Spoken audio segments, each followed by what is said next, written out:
বাংলাদেশে এক এক সময় এক একটা হিরিকোট। এখন তো মাহফিলে বয়ান শুনতে আসলেও ভয় থাকে, না জানি রাসেল ভাইপার এসে কামড় একটা দিয়ে বসে।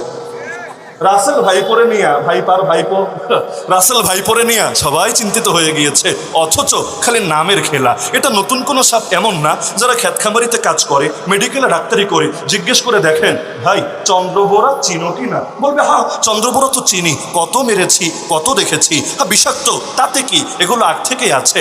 আর সাপ আগ বেড়ে কেউরে কামড় দেয় না, সাপ তো আরো সতর্ক করে, ফসফস করে, তুই ভাগ, তাড়াতাড়ি ভাগ। যখন ঠেকায় পড়ে কামড় একটা দিয়ে বসে। ঠেকায় পড়লে তো আপনিও কামড় মারেন, ঠেকায় বললে তো পিঁপড়াও কামড় মারে। তো সাপ বেচারা কি দোষ করেছে?